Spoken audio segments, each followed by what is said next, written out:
Heart chakra for leaders in healthcare. Welcome. It's good to see you. Talking today about heart chakra. So, heart center, it's the green one. I have my center cut malachite on today just for this. There's so much to this one. And for those of you that are led to work with me, you're the ones that care.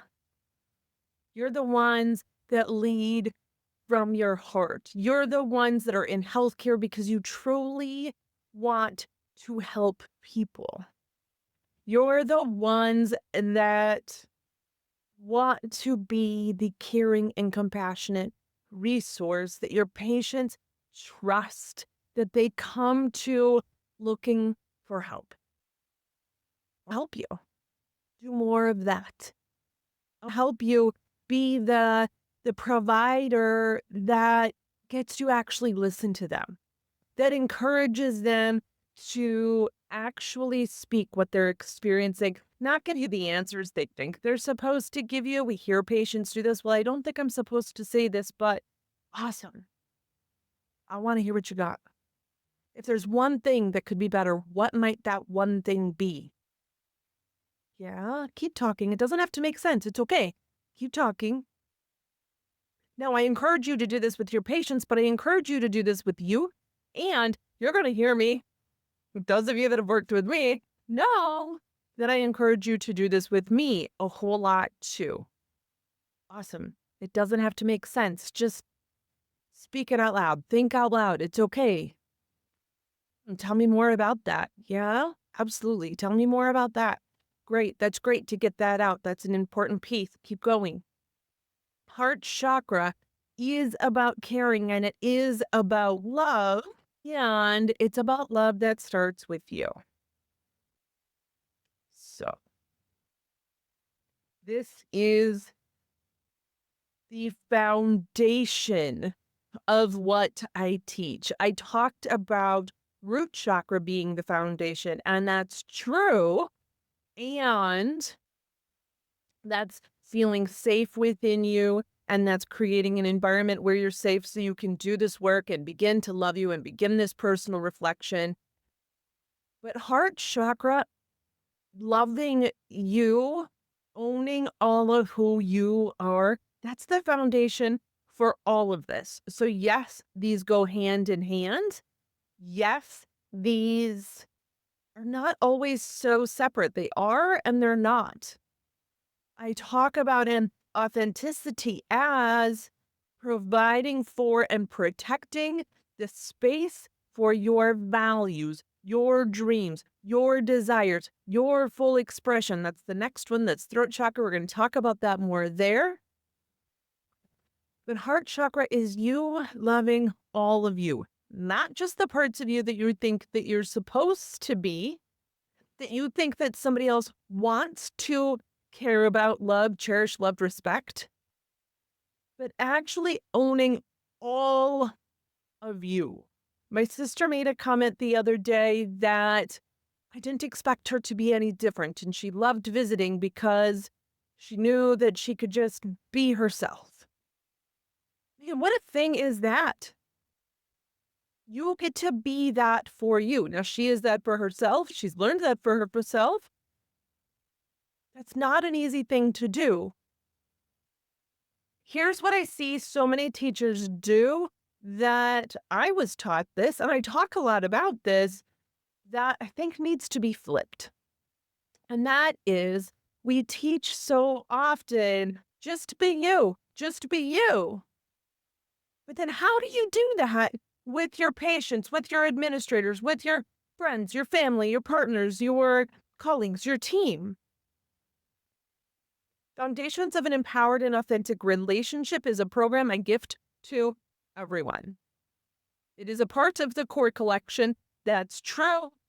And it is something I gift to each of you. It's on my website, leadersin.healthcare or spiralcoachingandconsulting.com, however you want to get there. So this is a big one.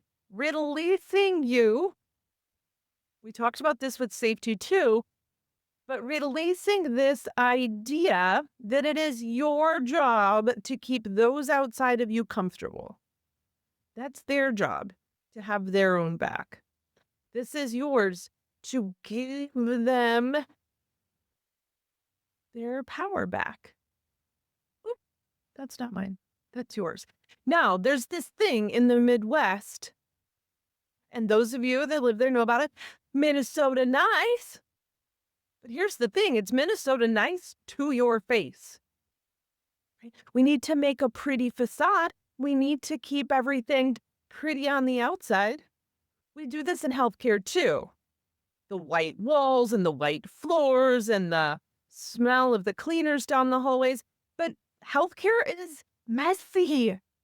It's a lot of blood. It's a lot of piss, pus, poop. It's not pretty.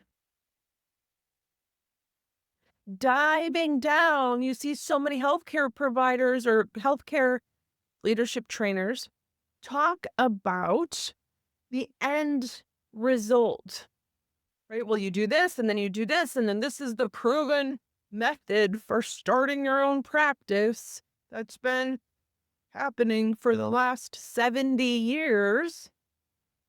Maybe for you, maybe 70 years ago, maybe once you get to that place, but this inner work, this personal reflection work, this coming to value you work, value your way of doing it over the established 70 years of doing it, it's not easy.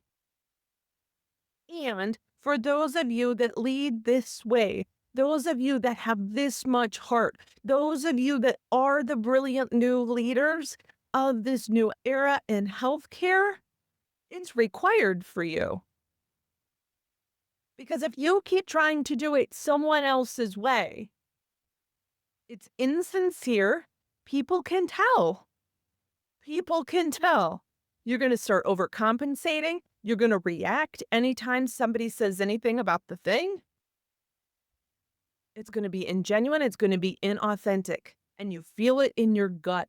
And I see people do one of a couple of things. I see them, I don't mean to fearmonger here, but this is truly what I see, is that they either implode at some point. They do it that way and then, and they throw everything up in the air and then they have to start over. Or they get really sick, really burn out, or they stagnate. You hear the phrase that you will never earn more than you think you are worth. So they get to a place where they value that level of opinion up to this amount, but then they never continue past there. But when you come to valuing you, the sky's the limit. When you come to owning and committing to your way, this isn't arrogance. This isn't overcompensating, insincere, yuck. This is, I need you to complete me. This is, I value me and my way of doing it. And it's these little things that compound. One of my big things was that I questioned and I questioned and I questioned. People got sick of me asking the questions. I was always curious. Why do we do it this way? Why do we think that way? What's the thought behind that? And I foretold in the Strengths Finder book, it's called Futuristic, where I see the butterfly effect. I see a nuanced change at the very beginning and the very little bit of the ripple, a 3-degree change in the way that that water drop hits the pool. And I can see how that is going to change the outcome. Now, many of you do this too. You extrapolate, you see, and people tell you, don't worry about it, don't worry about it, don't worry about it. But you understand it starts way back here. That's why you're here. That's why you're watching this video. If you didn't understand the importance at the beginning, you wouldn't be here.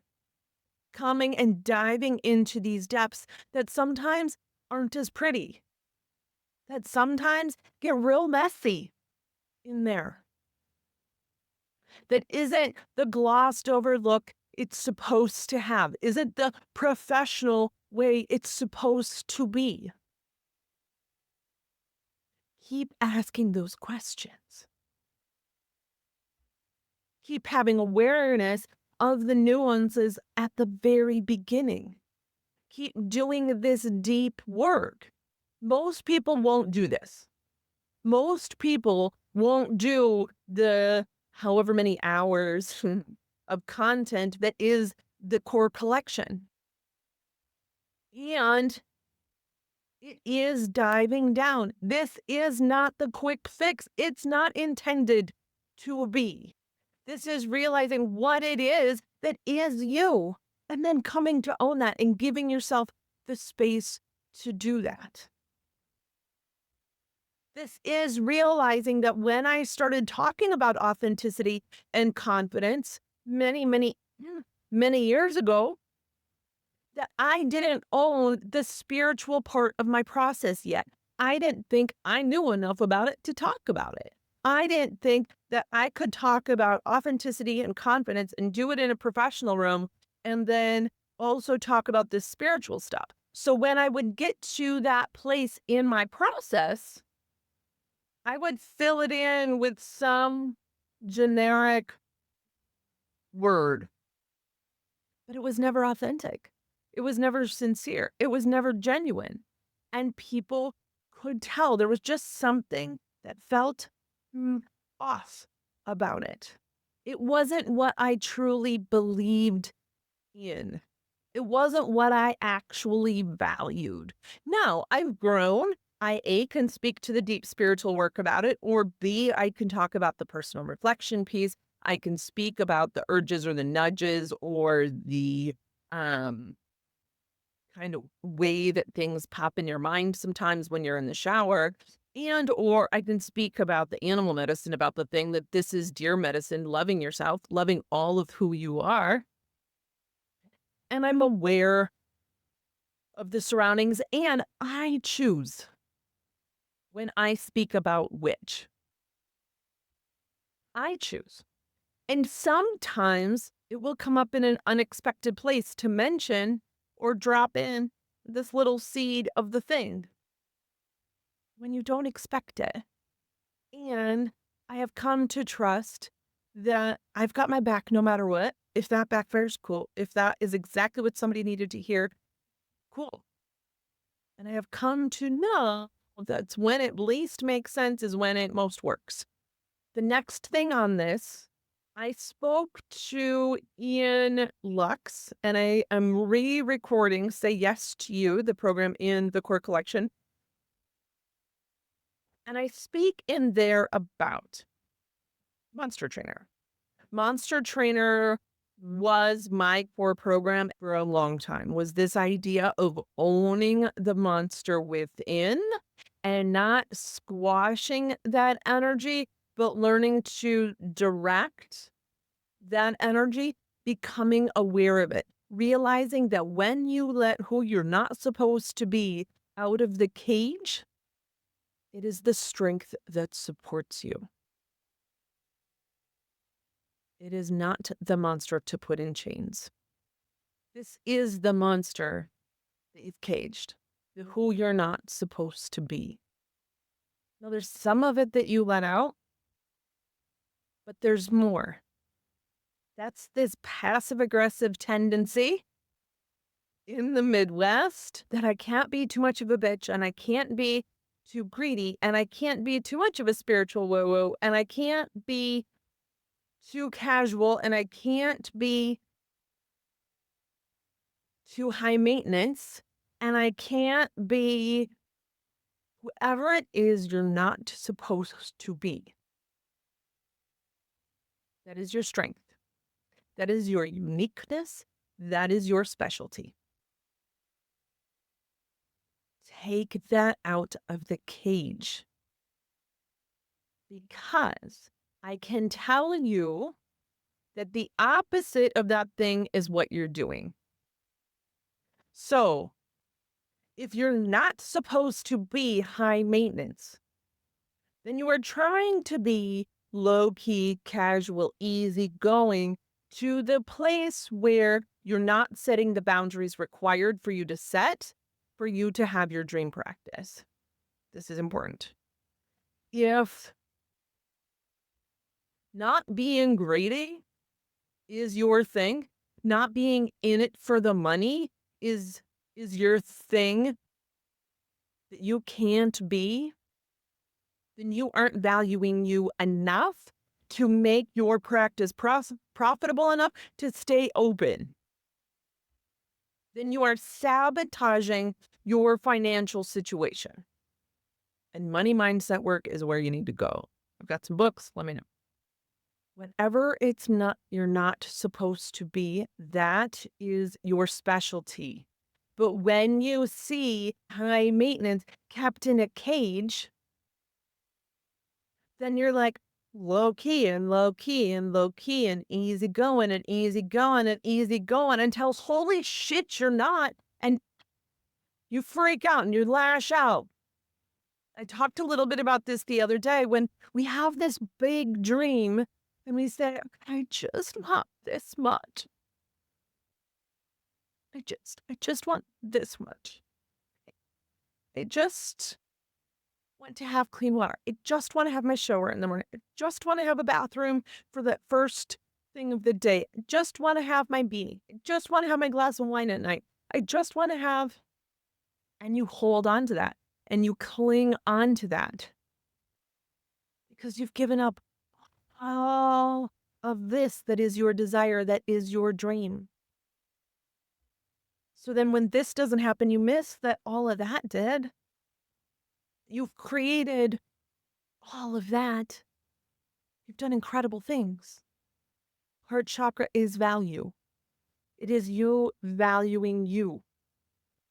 Your traits, your characteristics, your style of beauty, your way of doing it, your way of speaking to it. How do I bring more love to this situation? And it's often when you have to ask that question, not the pretty, not the rainbows and butterflies kind of love. It's the hard part of love. It's those hard conversations. It's loving you so much that instead of reacting, you step into your loving and into your leadership and you lead out of the situation as reluctant as you are to do it. How can I be more loving in this situation? But it is often the tough love of setting standards and setting boundaries. How can I be the most loving to me in this situation? Am I going to give them my burned out, uh, exhausted me? Or am I going to love them so much? I'm going to give them my whole me. That means that I need to take care of me. That means that self-love and those 3 minutes I'm going to take by myself in the bathroom, in my car in the morning, an extra 3 minutes in the shower, I'm going to take those minutes. I was teaching a self-care class one time, and the trainer that had come in before me taught them that they needed to go home and take an hour-long bath every night. People, break it down. Sometimes we need to sit in the driveway and play that banging song we love. Whatever your thing is, it's valuing that. Now, one other concept I want to talk about here, this idea of in the dark. There's so much with that. I'm going to talk about one piece of this. This idea that those of you that are here with me are not meant to recreate something that's already been done. There are trainer after trainer after trainer after trainer after trainer doing that. They're all over the socials. You did not end up here to do it the same way over again. You ended up here because you are here to do it a new way. It is a new weaving of ideas, a new weaving of ways to do things. You are not here to do it the same. And it is going to mean you embracing and you loving all of you so much that you are willing to leave the crowd to do it your way. You get to have your dream practice. You can do this. I'll see you soon.